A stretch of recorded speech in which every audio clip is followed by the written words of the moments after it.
So the title was Mobile Social Learning, so my presentation is on that, and so here's where the whole seriousness of the session stops. Because something that I love, so this is sort of talk about it. I went to Google, I just put Mobile Social Learning, checked out the models. This is the first one that I got. Governance structure, natural environment, social environment, and content management, relational quality. Oh my God. So confused. I said, okay, let me get something that's a little more, which can be shown in terms of a ground level execution. Then I ended up with this. It took me some time to figure out where the model starts and where it ends actually. So I looked at the last two arrows near the e-portfolio and decided, yeah, that's where it ends. Otherwise, all the arrows are two-way pointing. So figuring it out, I said, no, yeah, I think this doesn't really make sense. Too many boxes around. So let me look at something in circles. I like the curves. So I did a search, end up with this. Device aspect, device usability, learner aspect, social technology, mobile, So I said, no, yeah, it looks too bland. Let me have some color in it. And this is where I get it. It's a Gartner model. I'd be happy if any one of you can actually explain this to me and tell me where it starts, where it stops, and how to use it. It's in an orbit. Okay, so multiple orbits. So when I did all this, there are two things that struck me. One was the topic was mobile social learning. So there were two elements involved. One was the social learning and another was mobile. Right. And I strangely realized that these two are interrelated to each other. Right? How? Who needs social learning? If you look at a typical formal learning system, okay, the oldest boarding schools are Winchester College and University School, sometime about 800 years ago. But then the man has been around for the last 6,000 years. The written script has been there for the last 4,000 years. So some learning has been happening, right? So what happened before that? So I actually went into history, picked up some examples. Aristotle had a school called Lyceum. There was a King's Abbey in England. Alma Mater of Alexandria, which had the famous Library of Alexandria. The Nalanda University, not to talk about it. So all these also imparted learning. Right? Scholars came out of world over, scholars went to these places to learn. But then they never had a K-12 curriculum. Right? But then they managed to produce somebody who invented zero, they managed to produce algebra, they managed to produce the fundamentals of geometry. Euclid was in the Alma Mater of Alexandria. So if you look at the fundamentals of all science and philosophy, they were born here. When the formal learning was not there.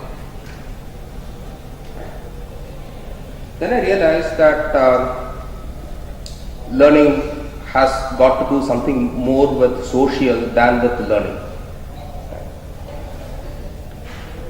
So what is social learning? Let's look at a few examples.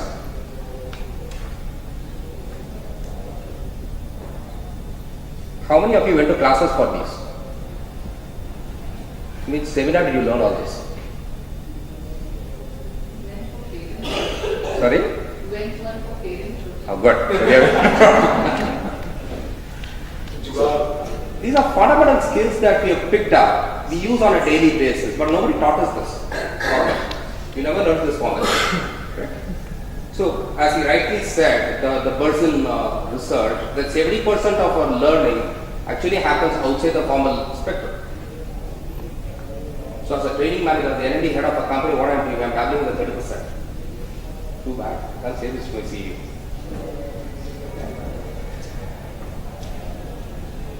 So, what these are the 5 questions that I think any learner brings into any learning session across the world, across the subject, across the industry. Right. To me, social, so he says he's a basic learner, he does not know anything, or he says I know some basics but I need to know a specific of something. I have tried something, I have got some questions, so there's an experiential knowledge in there.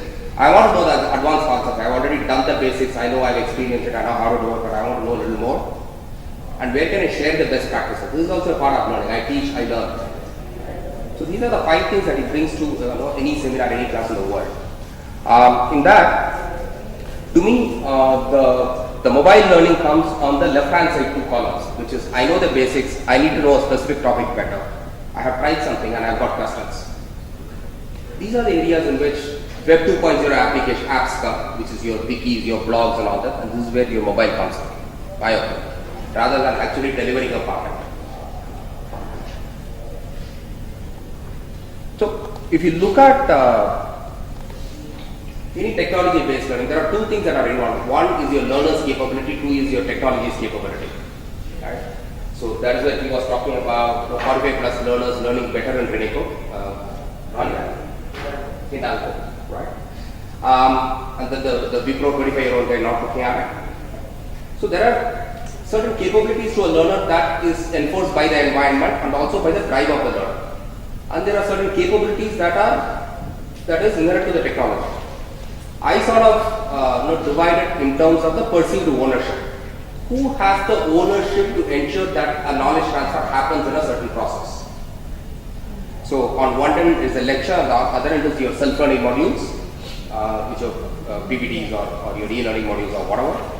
And the three tools fundamental tools that we have is one is classroom, one is computer, one is mobile. You can see variants of it, but this is fundamentally where it runs. So if you look at mobile, it is pretty strong in peer learning because it was a tool that was meant for peer communication, for connecting between equals. Right? So that is where it's really strong at. So in my opinion, instead of delivering content, instead of building apps, instead of doing things that would teach somebody, if you build it as a platform where knowledge can be shared, it will work much better. Right? So what is mobile learning? What it is? One is it's in the hands of everyone. Everyone has a mobile phone. Non-learning modules are available for emulation.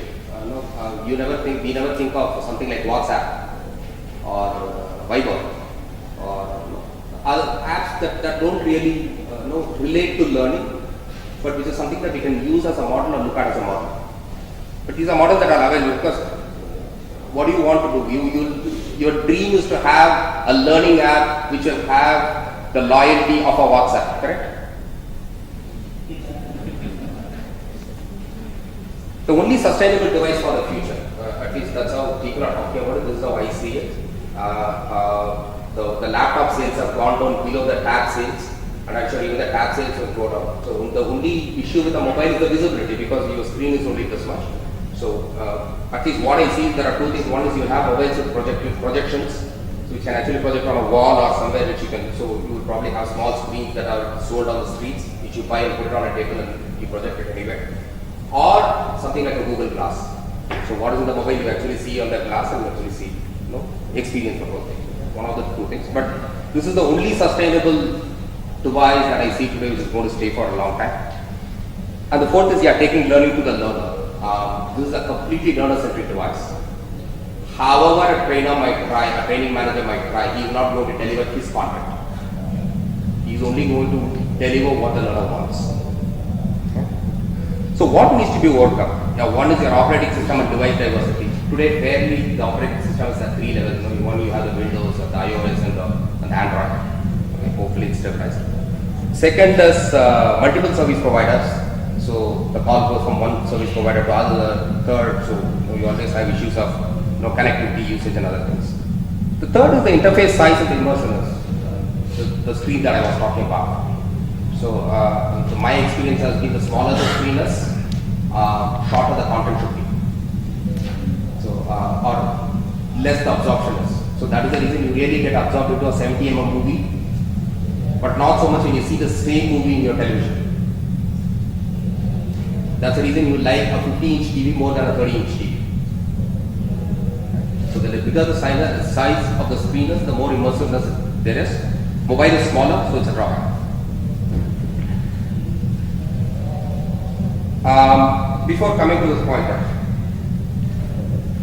we were talking about mobile apps, how we look at it. So fundamentally, we were thinking of mobile as a visual device. But the mobile started off as an audio device, and even today, primarily it's an audio device.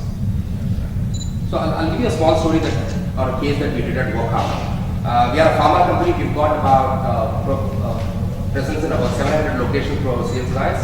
we've got about 6 offices, right? 5, 6 offices. So we are talking about 690 odd locations where we don't have any presence in an office. So these are guys who attend to a clientele who are much more competent than them in their own field. I don't know, you've got to be a medical rep to understand what it is to go sell medicine to a doctor. Right? The guy has spent 10 years studying it, and he knows pharmacology, he knows chemistry. The guy can clear your car. But then we need to train these guys. So that's on one side.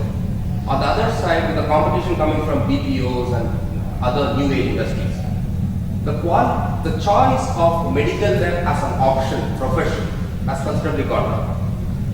So you don't get the same kind of quality that we used to get, say, 15 years ago. And the third issue that we had was doctors used to spend 10-20 minutes with a medical rep 10 years ago. Today they spend 1 to 3 minutes. Most of these guys just walk in and walk out. So how do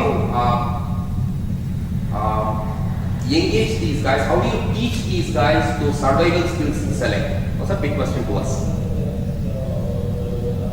We tried the e-learning mode, we built a LMS, we tried the e-learning mode. Then we figured out that these guys don't even go to a cyber cafe. Simply because the doctor starts at 9 in the morning and ends at 11 in the evening. So anytime this guy could be called. And asking to go to a cyber cafe in the middle of the whole thing is terrible.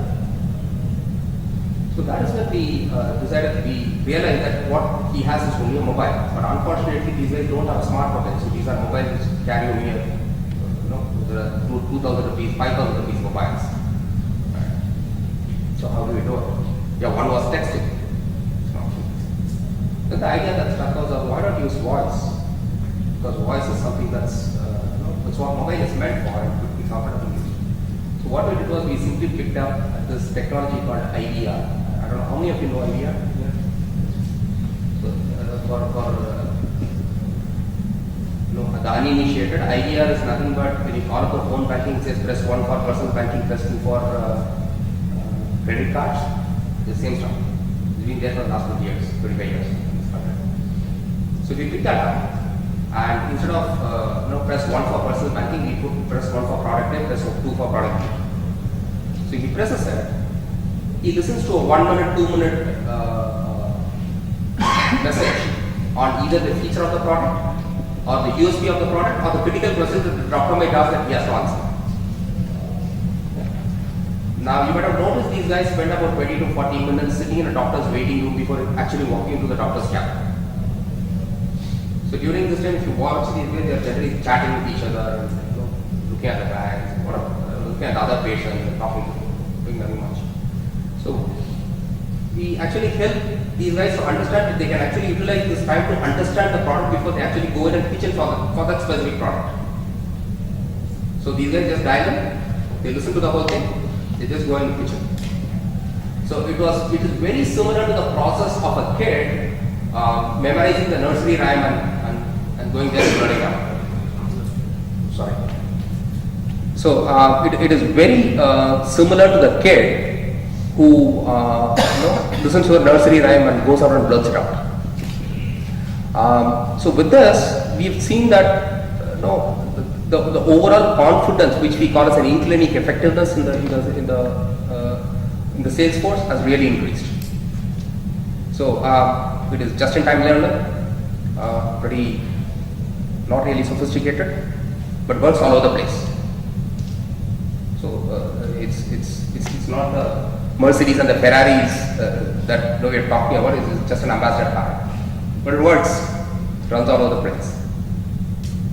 So when you look at the content, when you look at platforms, don't try exploring the platform. Try exploring the learner. The platform needs to cater to the learner. The limit is set by the learner. The technology needs to be pushed.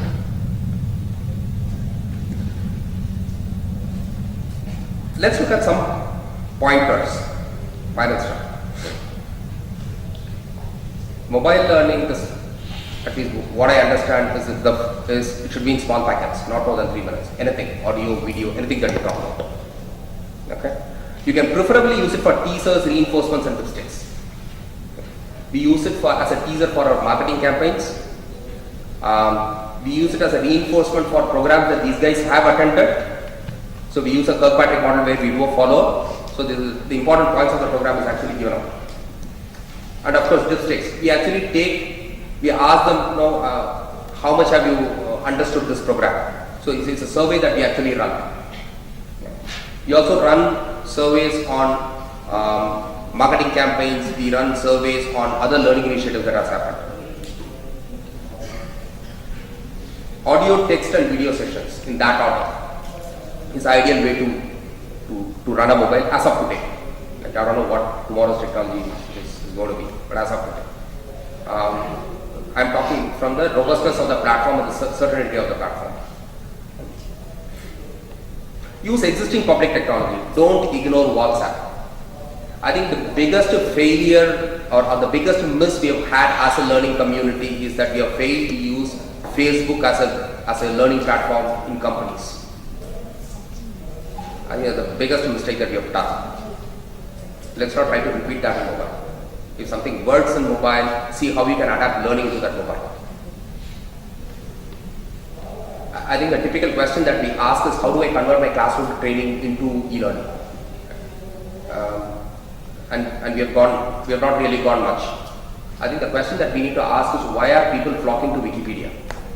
What is that I can replicate from Wikipedia or from Google to enable learning that is relevant to me? So try using existing. See, if we actually started using WhatsApp as a learning tool, where people put in, if they make a sale, they put in that they made this much sale and they say how they made it. There are one or two critical questions that they type. They said, this is what he asked and this is the T function. We have started using it for a T. So look at existing public technology that's available. On-demand learning, just ensure that the learning is weaved around the learner, not what we can deliver. I might have 10 things to say, but the guy wants to hear only 2 things, just give him the 2 things. So in that, timing is very important because he wants to learn that 2 things only at a certain time, not every time. So we need to figure out when he wants to know that two things. It's not a standalone medium. You've got to align it with other learning initiatives, other marketing initiatives, other organization initiatives. It does not have the power to stand alone. So as I said earlier, it has got to be a teaser, it has got to be a reinforcement, it has got to be a distinct. Or some other thing that's supported. Try to incorporate the 3 S's, which is your search, spin and share. Where you give him some facility to search for content website. He himself can upload content website and he can share it with others in the design. It's not about just I deliver a SMS and he has to read it. He will not.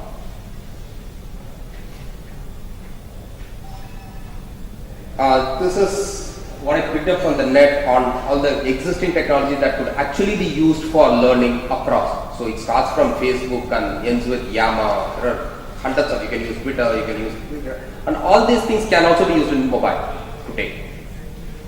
So check out how we can leverage on any of these. That includes YouTube, that includes screen capture. Enormous amount of, everything is free here. Nothing is charged. And I've used almost most of this at various points. So that's it. Resend. This is my email. This is my blog. So in case you want to know a little more on alternative ways of learning, yes, that's where I am.